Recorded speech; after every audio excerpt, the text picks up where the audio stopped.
Lon, what do we think that Brian Kelly is selling that might be a little bit different than what Les Miles and Ed Ogeron sold concerning LSU football? Academics. Academics. Because he understands that if he keeps these kids in the classroom, he's going to keep them out of trouble as well. He's going to keep them disciplined. He's going to keep them structured. He's going to keep them invested. Um, and, I think at the same time, they're not, wanting every one of their players to be, going up with 7 engineering classes or whatever. We're not talking about something like that, but some actual practical application in your academics and actually staying in school, getting your degree, graduating as champions. That's something you see. That's been Brian Kelly's slogan. And I think that's attractive to parents. I think it's attractive to kids who know that football can be a very dangerous game. They see a lot of these young guys, retiring in their 20s now.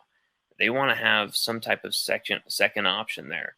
And focusing on academics in this day and age is not a problem there, especially when you have a culture with, under Coach Ed Orgeron, under Les Miles, that was just ridden with academic issues. The academic issues when Brian Kelly came in was just a disgrace. It was a disgusting disgrace. But then you add the other word to his slogan: graduate champions. This is all about winning championships, not just one, not just two, but continuing to build some type of dynasty at LSU.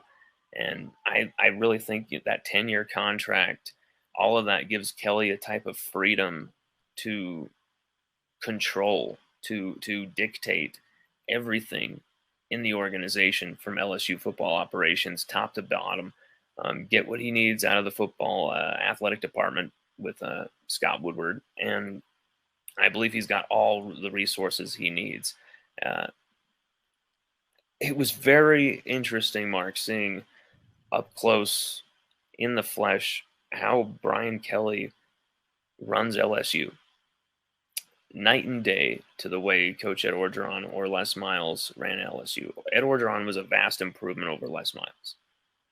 But then Brian Kelly is a vast improvement over Ed Orgeron. It's not even the same planet. It's not even the same universe of coaching styles. It's very disciplined and process oriented, and it's not about beating the chest. It's very cerebral. I'm liking what I'm seeing from Brian Kelly, and I think these recruits love that they thought that Kelly was this kind of crusty old man from Notre Dame, where his humility and he was very quiet, and the Notre Dame style, all that type of stuff, very stern, brisk, the cold weather, wearing those with the the hat, yeah, they always have these images of his frosty red nose. Now you got him in sunglasses. He's all driving the Tesla. He's all dancing around like this and doing this Austin Powers stuff with Walker Howard. And Now that can backfire too. So it depends on your perception of it. I'm just saying that, like, I think it's refreshing to 99.9% of the recruits, because they're like, whoa, I thought he was this kind of guy. Yeah. Now he's shown me that there's a different side to him, and there always was this different side to him. But it's like you said, the Danny Lewis thing. But at the same time, I don't think LSU were ever going to get Danny Lewis. I was one of the first to say he's going to Alabama.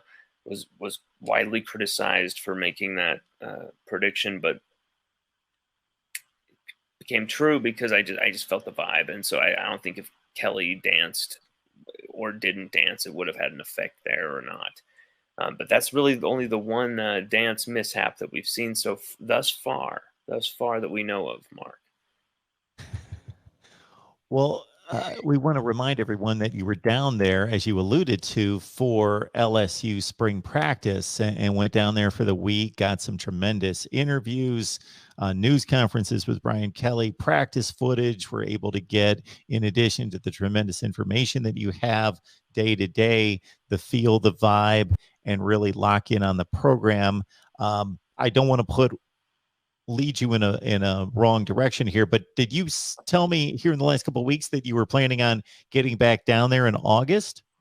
Oh, probably even sooner than that. Okay. Probably like June, July. I mean, there's recruits who are like really wanting me to be there for the June 5th visit with the Texas Fury 7-on-7 team. There's a number of really talented players there, led by, of course, 2024's really top quarterback. I think a top 10 ranked quarterback. I'm not sure on those rankings, but Mabry Metauer. I feel like he's a top 5 quarterback in the class, in my opinion. He's just unbelievable quarterback.